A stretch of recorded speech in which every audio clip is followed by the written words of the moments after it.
The Long Island International Film Expo is back and in person. Join us August 10th through the 15th at the Bellmore Movies and Showplace for our 24th annual festival, screening 115 films from around the world with 20 world premieres and dozens of U.S., New York, and Long Island premieres. Life is where filmmakers from all around the globe gather to share their art. Filmmaking panels, parties, and Q&As with the filmmakers all week long, plus a closing night awards ceremony with Daniel Baldwin, Kim Delaney, and Kristen Thorne. Get tickets and more information at longislandfilm.com.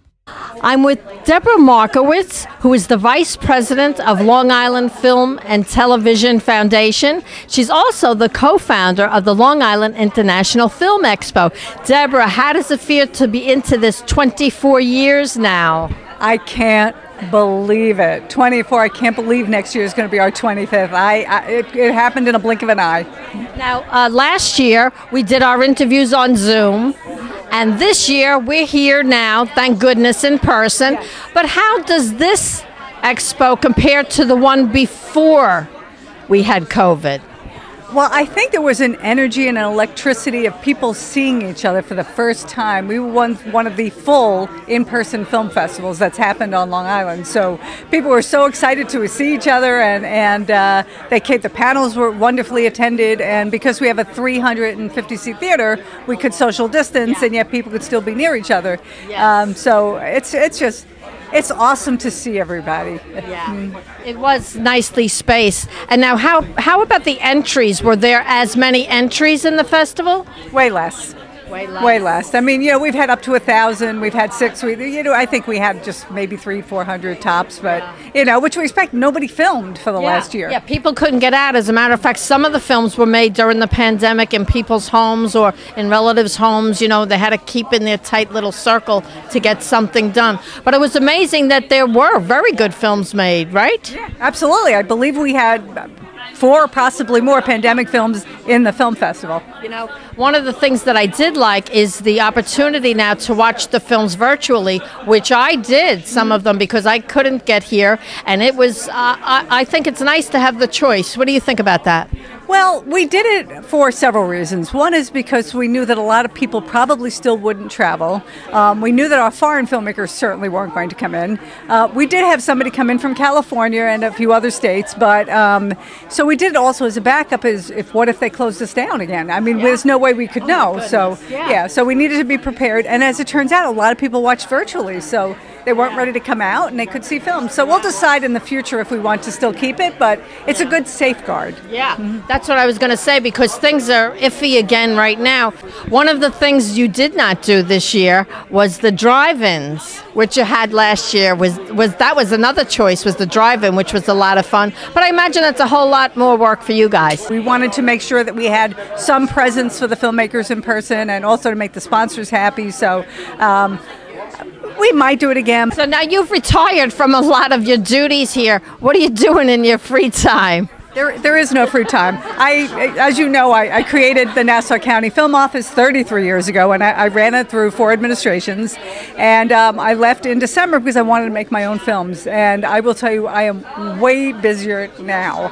Your films are going around in the festivals and you're winning awards, and you follow your films to the festivals sometimes, don't you? We have 3 films that are going to be in the Chain Film Festival in a week or so, and that's Confidant and Gem in the Photo Op and The Waiting Room. And then a few weeks after that, we're going to the Fort Myers Beach International Film Festival, where The Waiting Room is screening. So we'll be going to Florida for 4 days for the screening. Nice. And for that. And then we'll see as they get accepted. We're just taking it slow. My series, Couple of Guys, premiered at the Queens World Film Festival. Thank God, in person. So nice. I'll be sending that out a little bit. But I mostly want to shop it. Good. Well, good luck to you, and hopefully I'll see you in person again next year here. Let's hope. I am with the ever funny and personable Kevin Brown, Kevin.com. Hello. And he's going to be hosting the 24th Long Island International Film Expo Awards. And he's done it before, he's doing it again, and I think he's going to keep doing it. You're so funny. Thank you. I appreciate it, and I'm so happy to be here in person. I know. In person. We did this last year on Zoom, of all places, it's so exciting to be here and make human contact. I know. It is so incredible to be back in the theater again. Give it up for freedom.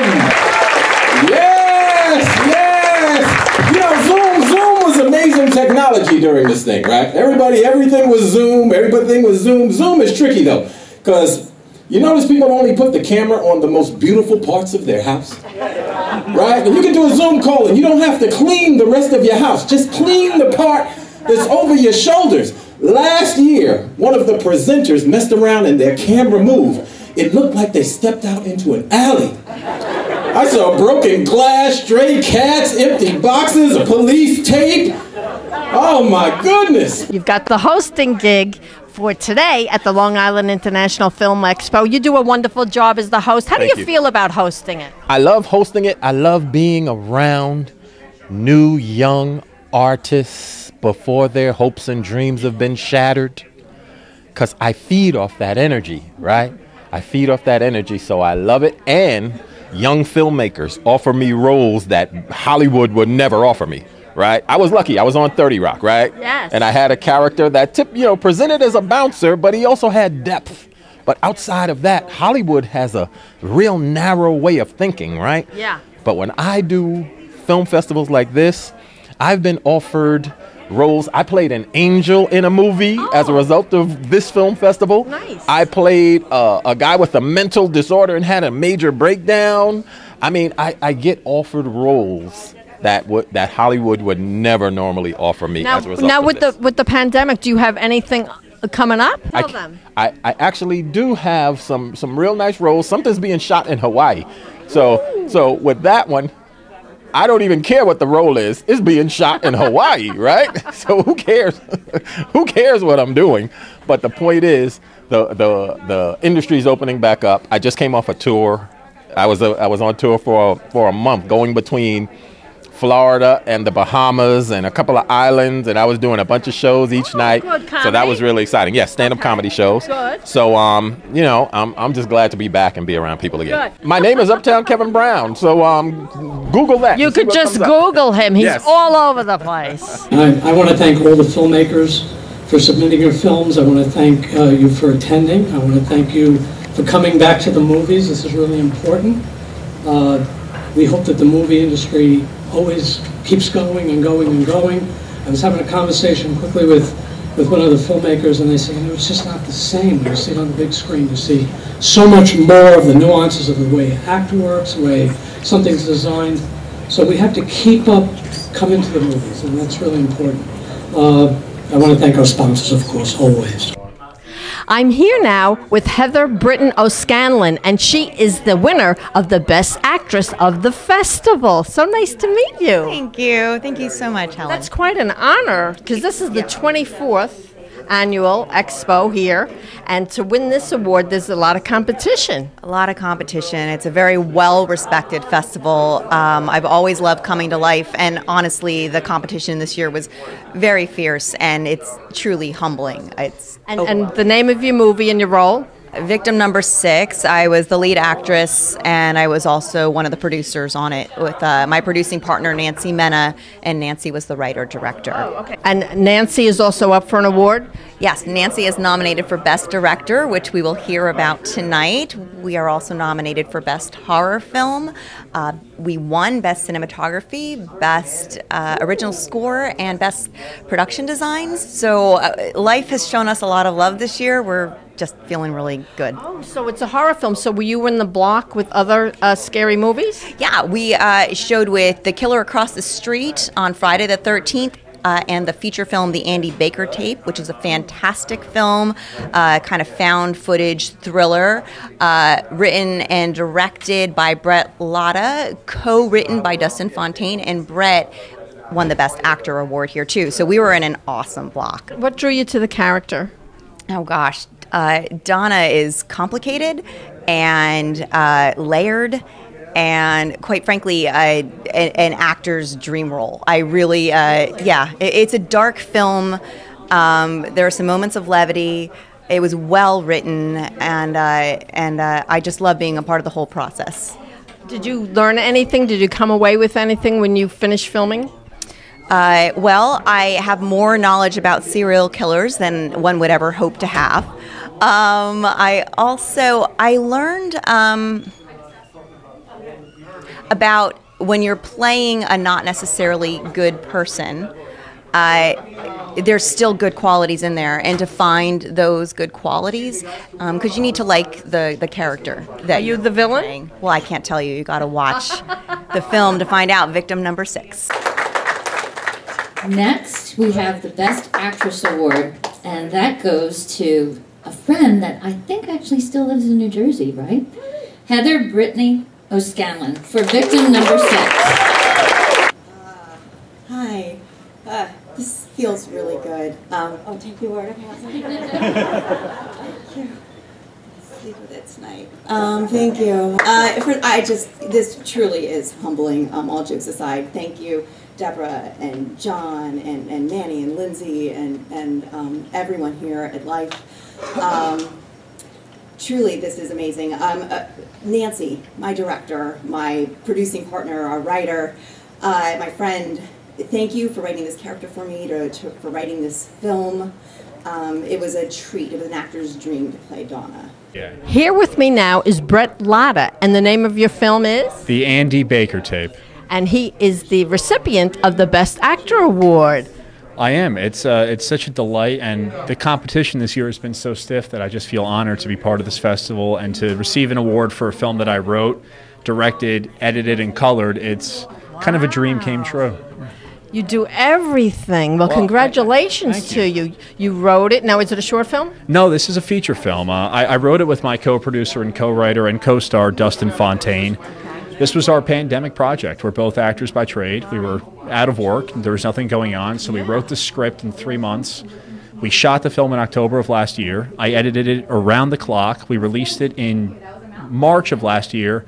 And this is, I think, our 10th festival at this point. Wow, so tell everybody the premise of your movie. It's the last known footage of food blogger Jeff Blake and his half-brother Andy Baker. It's a dark comedy thriller. Okay, and why should they be interesting to us? Oh, this film is a roller coaster. This takes you on, you think it's going one way, then it does a 180, then it does a 270, then it completely spins you around, and you're going to have a non-stop ride of fun until the film ends. Oh, so now you're the writer on this, you said. I am, so yeah. what, of all the things you could write, what made you choose this? What drew you to it? I wrote a story about a food blogger because I love food. I just love to eat. And it was a film that I could take myself to all the good roadside restaurants in New Jersey. So it's a two-hander for the most part. It is a feature film, but it's just myself and my fantastic co-producer, co-writer, co-actor, Dustin Fontaine. And we wanted to write something that we could both act opposite each other in, and then we could also just travel around the country, travel around New Jersey, and just eat good food, have a good time filming for 2 weeks, and just have a blast. Yeah. Do you have a website where we can follow you and the movie? I do. So if you just Google the Andy Baker Tape, that'll come up my website. My website is brettlatta.net. I am an outlier. My name is spelled B-R-E-T-L-A-D-A. Most Bretts are 2 T's. My Instagram is Brett Meets World, again with 1 T. And my film page is the Andy Baker Tape. Thank you so much, thank Brett. you. Nice to meet you, and congratulations on your award. Thank you so much. Thank you. Yeah, I'm very grateful for this. Best Actor Award goes to Brett Latta of the Andy Baker Tape. I wish I prepared a speech. I want to say you're really only as good as the people you surround yourself with. And throughout this project, I was surrounded with such amazing people. I share this award 100% with my partner, Dustin Fontaine, who I wrote this film, I acted with.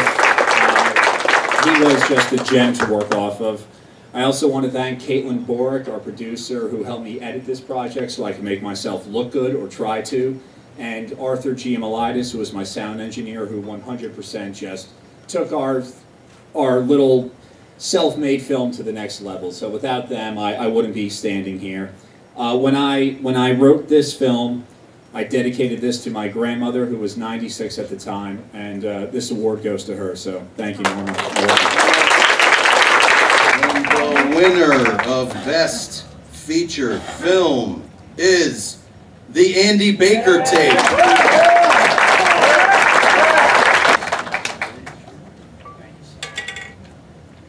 Wow, this time I just want to thank everyone here. This is totally unexpected. I know I'm surrounded by such great filmmakers. I'm in such great company. My father, who let me camp out in a beach house and edit around the clock without paying him rent, I owe him that. And I just want to congratulate everyone else here that's out here making films during such a dark time when this is needed. You know, we came together and we did it, so everyone here is a winner. Congratulations. I'm here now with Judy Beecher, and she had the lead role in Tango Shalom. So nice to meet you. Nice to meet you as well. Tell us something about the premise of the movie, because it really has a unique name. Yes, Tango Shalom is about a Hasidic rabbi who was played by Jocelyn Yado, who's also the creator of the film, who is having financial problems. And in a dream, he prays to God, and God comes to him and tells him he has to dance the tango in a televised dance competition to resolve his financial problems. But he can't do that because he can't touch a woman that's not his wife. I play his wife in the film. And so he has to go to all the other religions to ask for help. So he goes to the Muslims and the Sikhs and the Catholics. And so it's about bringing people together. It's about bringing religions together. Do you believe that messages come to you in dreams? Yes, actually, I do. You're asking the right. I do too. You're asking the right person, actually, because things come all the time to me in dreams messages and things that I'm supposed to be doing and things about my life. So yes, I do. So what was your reaction when you were presented with the opportunity to do this role? It's very interesting because, as you said, how messages come to you in dreams, a message to me at that time was that I need to work on projects that will better the planet. So I had that as a calling and as a message, and then all of a sudden, this project appeared to me. Yeah, and it's a comedy?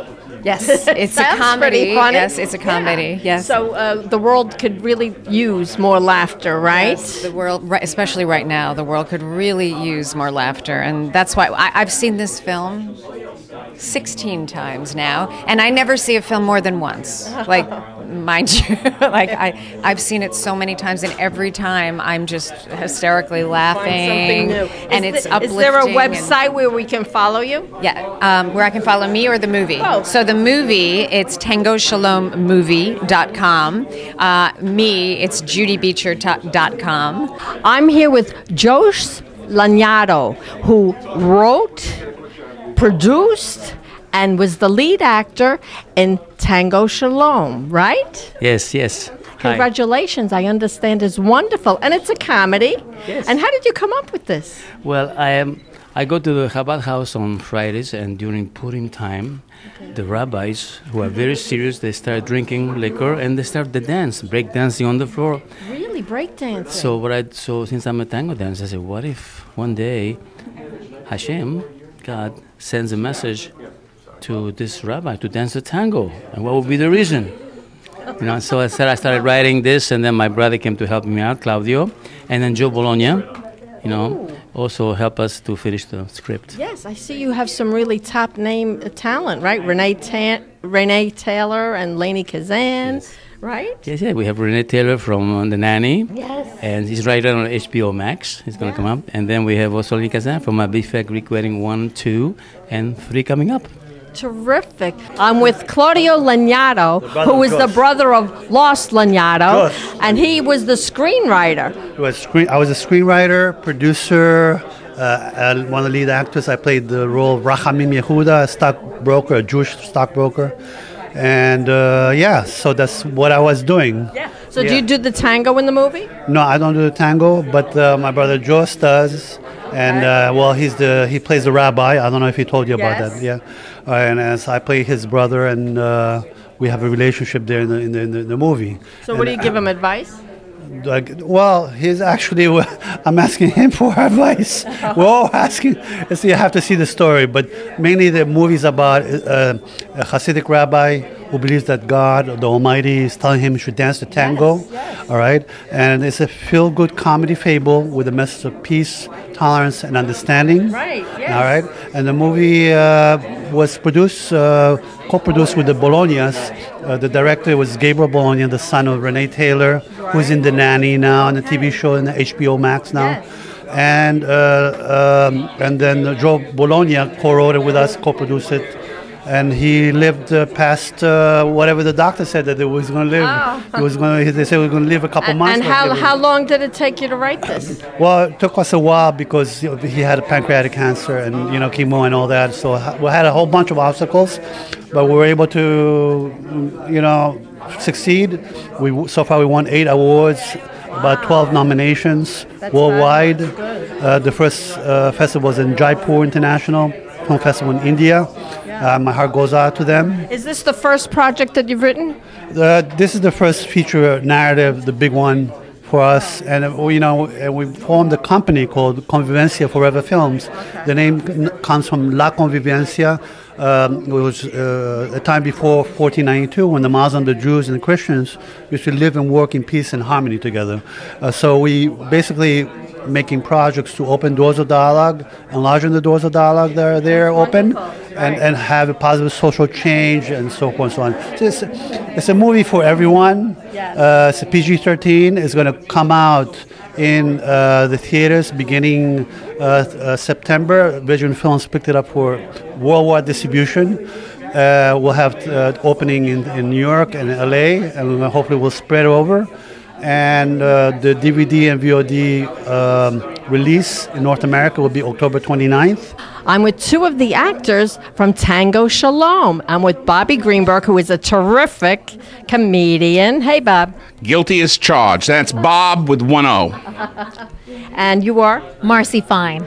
And you are friends of the lead characters? How does that work out? I'm actually the fiance of Claudio's character, Rachamim, and the daughter of Lainey Kazan in the movie. Do you get to tango?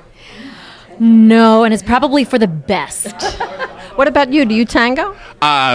Maybe later, you and I. This is a private spot. I'm actually the best friend of Moishi. I'm Yosef, so I'm in the John Candy part.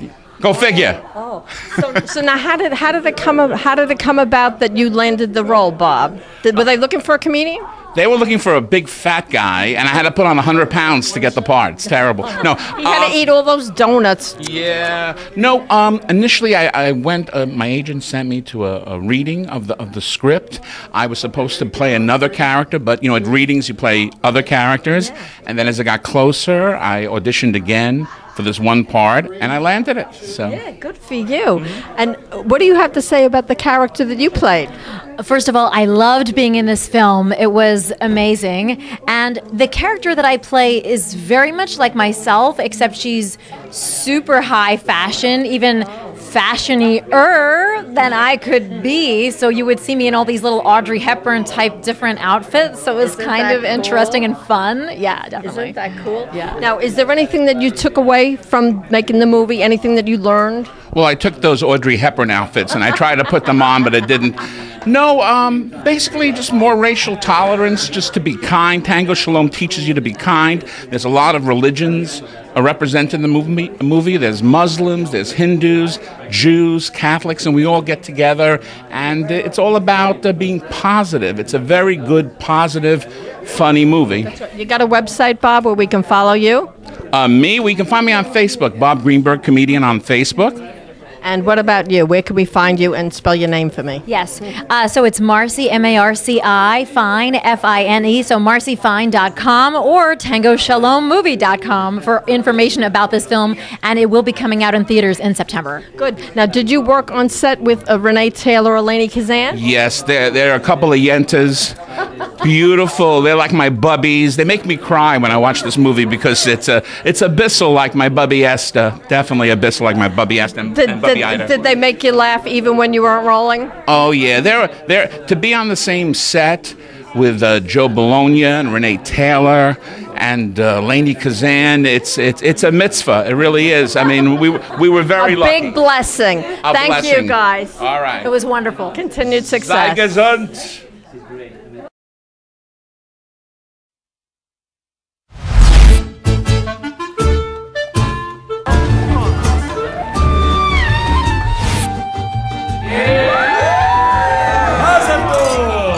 Rabbi Yehuda, why do women wear scarves or wigs on their heads? For respect. My name is Viviana Nieves. What's yours? The same way it is forbidden for a man to touch any woman other than one's wife. Moshe the children. I had a dream. Hashem told you to dance in a tango contest? A Gentile dancing teacher wants to tango with you? Dance. In a TV contest? No! You're a lunatic! She's a bad mother. You might find there's no need to touch this woman in tango. How can I achieve my goal without sacrificing my sacred beliefs? We're gonna kick him right out of the community. I got big problems. Big problems can be such big fun. How do we convince people that a young, pretty shiksa dancing partner is just a young, pretty shiksa dancing partner? She should be dressing very modestly. You cannot even touch her hair. You cannot even have eye contact with her. If I understand the communication from that dance tango, it's impossible.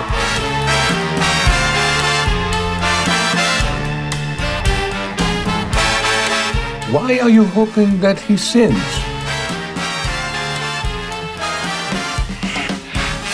We've got work to do. We should be praying that he doesn't sin. I never had a best friend before. Who is that? You!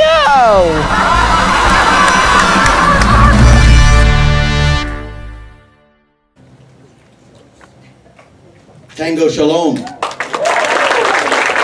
aforementioned Tango Shalom. I want to thank LIIFE for inviting us. Great festival. I want to thank Joe Bologna, his last film. Hopefully in heaven he'll look at us tonight, that he's happy that we succeeded here. Without him, we couldn't do the screenplay.